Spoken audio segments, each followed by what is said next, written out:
À présent, Madame Stella Dupont. Merci Madame la Présidente. Monsieur le Premier ministre, Mesdames et Messieurs les ministres, l'actualité internationale déjà évoquée, marquée par l'ingérence des États-Unis au Venezuela, illustre une nouvelle fois une diplomatie fondée sur l'intrusion et le rapport de force. Le droit du plus fort s'impose comme un mode d'action assumé au mépris du droit international, du multilatéralisme et au mépris de la souveraineté des États.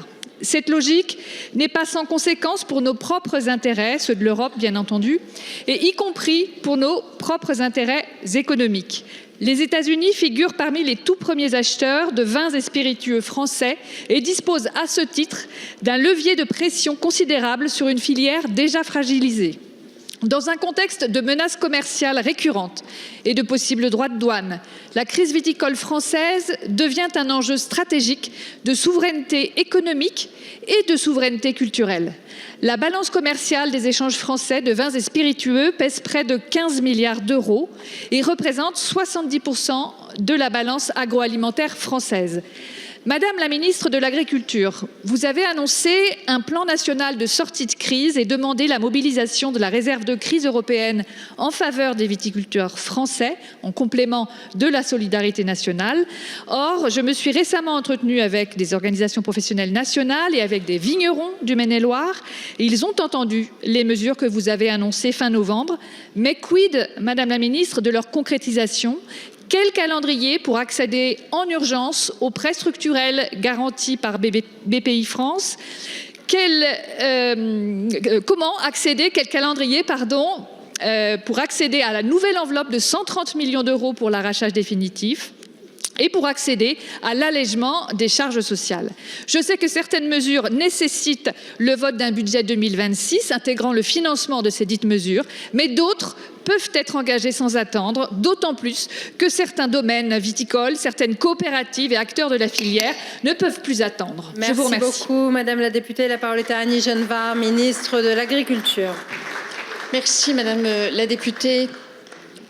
Madame la Présidente, Mesdames et Messieurs les députés, Madame la députée Stella Dupont.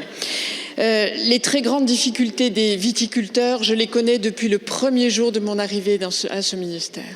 Surproduction, déconsommation, crise sanitaire, droits de douane, tout y est pour créer une crise profonde, durable et profondément déstabilisante pour la filière.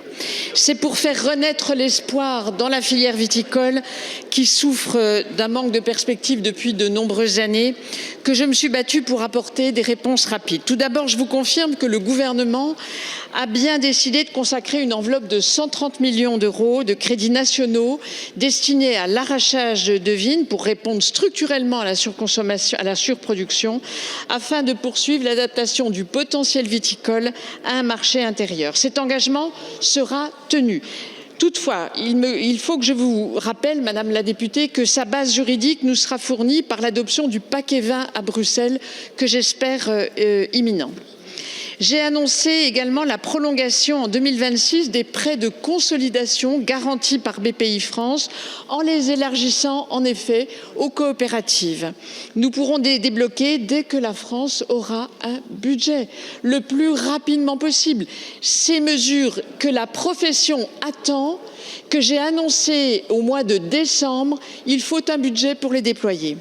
Enfin, je me suis engagée à réserver 11 millions d'euros pour l'allègement des charges sociales des vignerons en 2026 après les 5 millions qui avaient été débloqués en 2025. Évidemment, tout cela requiert un budget, je le redis, c'est extrêmement important de prendre conscience de l'urgence de la situation. Par ailleurs, la France, à mon initiative, a sollicité le déblocage de fonds européens pour le financement de la distillation, qui sont des mesures plus conjoncturelles, mais néanmoins très attendues. Cette demande fait l'objet d'échanges avec la Commission. Je vous remercie. Merci beaucoup, Madame la Ministre. La parole est à présent